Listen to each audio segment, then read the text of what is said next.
Picture this, it has been a relentlessly long day. You finally close your laptop, sink into the couch, and pour yourself a single elegant glass of wine. You take that first sip, and you can feel the tension literally melting out of your shoulders. You go to sleep a few hours later, assuming you have just done your mental health a massive favor. But then morning comes. You wake up, check your smart ring or your fitness watch, and the screen is glaring at you in bright red. Your recovery score is in the gutter, your resting heart rate is elevated, and your heart rate variability has completely tanked. It really is the ultimate modern betrayal, isn't it? You go to bed feeling like a Zen master, but your wearable device is essentially telling you that your body spent the entire night fighting off a bear in the woods.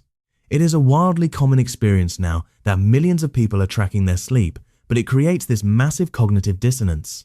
How can something that feels so profoundly relaxing in the moment register as a severe biological trauma to our nervous system just a few hours later? That is exactly the paradox we are unpacking today. We are looking at the hidden biological cost of that innocent glass of wine.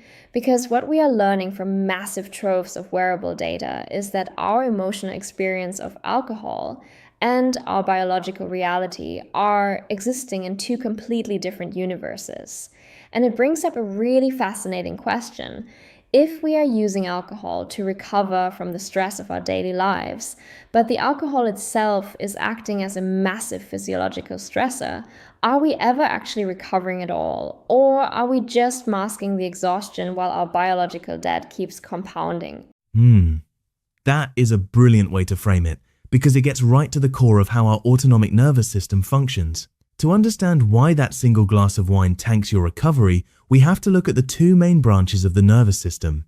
You have the sympathetic nervous system, which is your fight or flight mode.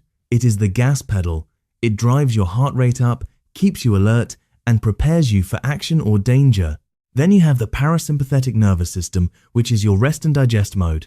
That is the brake pedal. When you sleep, your body is supposed to slam on that brake pedal, allowing your heart rate to drop and your body to repair itself. And the ultimate metric for measuring how well that brake pedal is working is heart rate variability, or HRV, right? It is essentially the variation in time between your heartbeats. A high HRV means your body is relaxed, adaptable, and heavily in that parasympathetic recovery state. But when we look at the data, even a moderate amount of alcohol seems to hijack this entire system. Hijack is the perfect word. When you drink alcohol, it acts as a central nervous system depressant. That is why your brain feels foggy and your muscles relax. You feel sedated. But sedation is not the same thing as sleep, and it is certainly not the same thing as recovery. Physiologically, alcohol triggers a massive spike in sympathetic nervous system activity.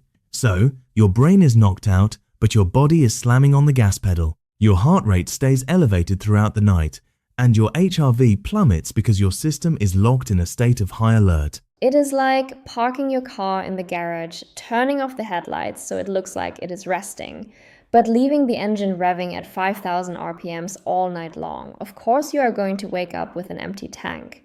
But what exactly is the engine working so hard on? Why does the body treat a glass of Pinot Noir like a 5-alarm fire? It comes down to the brutal reality of metabolism. Your body does not view alcohol as a fun little treat. It views it as a toxin that needs to be cleared immediately. When you drink, your liver has to metabolize the ethanol into a compound called acetaldehyde. Acetaldehyde is highly toxic and causes significant oxidative stress. So, while you are lying in bed, supposedly resting, your internal organs are basically running a graveyard shift at a toxic waste cleanup site. Your body is working overtime to manage the oxidative stress, stabilize your blood sugar, and clear the poison from your system. That completely shatters the illusion of the nightcap.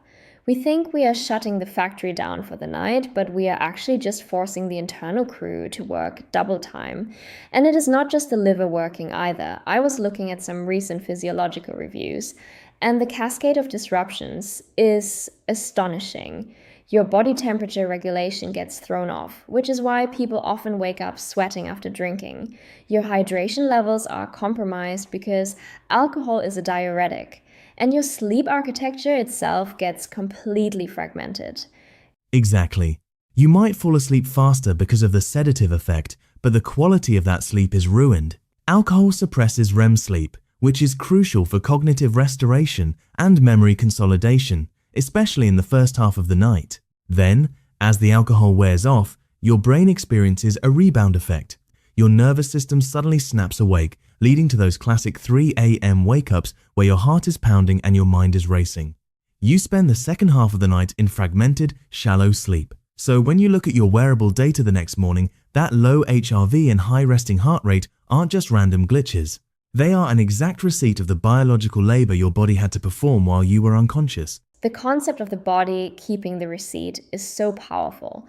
Your mind might emotionally forgive you for having a drink to blow off steam, but your nervous system is a strict accountant. It records every single transaction. And what is fascinating is how this data is finally making the invisible visible.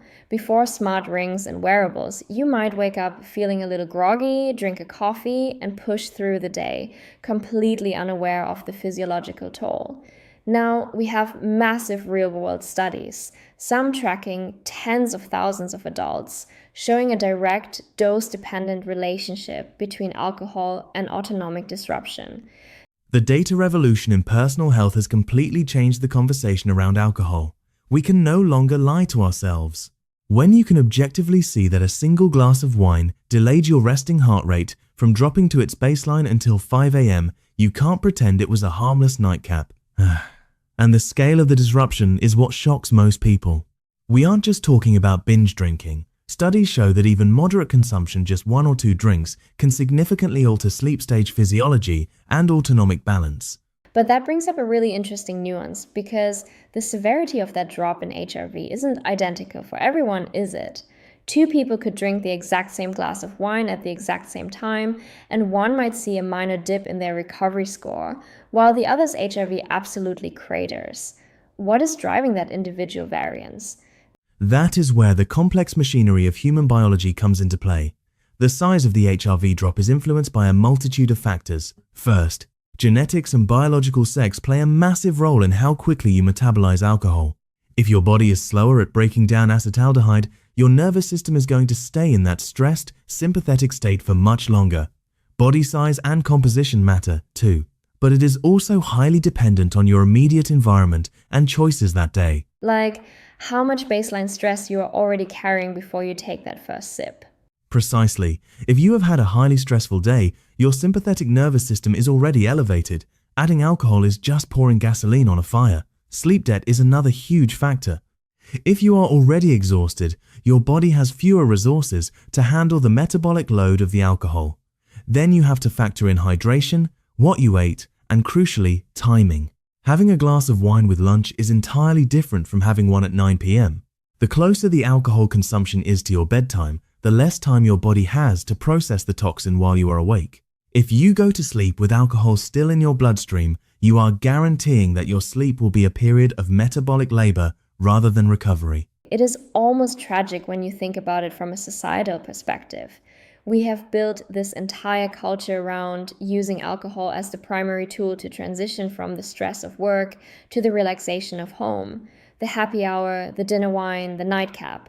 We are actively seeking a parasympathetic state. We just want to rest and digest. But the tool we are using chemically prevents us from achieving the exact state we are desperate for. We are essentially taking out a high-interest payday loan on our energy and recovery, and the nervous system is the one left paying the compounding interest. That is a profound way to look at it. We are a deeply stressed society, desperately seeking an off switch. Alcohol provides the illusion of an off switch because it numbs the conscious brain, but the biological reality is that it turns the volume up to maximum on your internal organs, and the long-term cost of that biological debt is significant. If your body is chronically denied deep parasympathetic recovery because you are using alcohol to unwind several nights a week, you are accelerating cellular aging. You are keeping your cortisol levels elevated, you are impairing your immune system, and you are degrading your cognitive resilience. Which leads us to the actionable reality of all this. We are not saying everyone needs to take a vow of absolute sobriety and never touch a drop of wine again. But we do need a radical shift in how we categorize alcohol in our minds. If we stop viewing it as a sleep aid or a relaxation tool and start accurately categorizing it as a physiological stressor, it completely changes how and when we choose to consume it. Exactly. It is about biological budgeting. If you know that alcohol is going to tax your nervous system and tank your HRV, you have to be strategic about when you are willing to pay that tax. If you have an intense training session the next morning, or a highly demanding day at work, or if you need to make critical decisions, that is not the night to have a glass of wine. You need your nervous system firing on all cylinders. You need a high HRV to be adaptable and resilient. Choosing an alcohol-free night in those scenarios isn't a punishment, it is a strategic advantage. It is about giving your body the permission to actually shut down. And for those who do wear fitness trackers or smart rings, the best thing you can do is run your own personal experiments. Watch your own data. Look at your baseline HRV on a completely sober night, and then compare it to a night where you had one drink right before bed.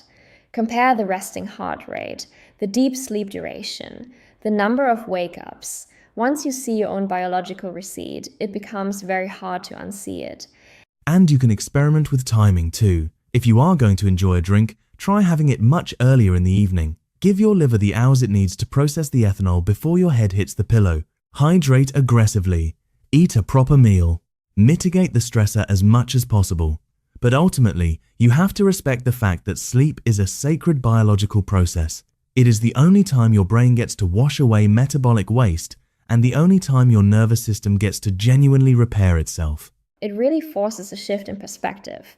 We spend so much time optimizing our diets, our workouts, our morning routines, but we often overlook the profound impact of what we do in the 2 hours before bed. It makes me wonder about the future of our relationship with alcohol as a culture, as wearable technology becomes even more ubiquitous and as more people are confronted with the undeniable data of their own internal stress. Do you think we are going to see a massive cultural shift away from the evening drink? I think we are already seeing the beginning of it. The rise of the sober curious movement and the explosion of high-quality non-alcoholic alternatives aren't just passing trends. They are a direct response to this awakening. People are realizing that the feeling of waking up truly recovered with a calm heart rate and a high HRV feels vastly superior to the temporary, synthetic relaxation of a nightcap. We are transitioning from an era of blind consumption to an era of biological accountability. Biological accountability, that is the perfect phrase. It is a quiet revolution happening on our wrists and our fingers every single morning. We are finally learning to listen to the silent language of our nervous system. And the message is loud and clear: true rest cannot be poured from a bottle. The body is an incredible, resilient machine, and it will forgive a lot of our emotional indulgences. But the ledger is always running. It is always running. And the greatest gift you can give yourself is to occasionally let that ledger balance out, completely uninterrupted. Let the nervous system find its way back to zero. Let the brake pedal actually work. A powerful thought to leave off on. The next time you are tempted to pour that glass to force yourself to relax, take a moment to ask yourself what your body actually needs. Does it need a chemical sedative? Or does it just need actual unburdened rest? Because your nervous system is always watching. And tomorrow morning, the receipt will be waiting.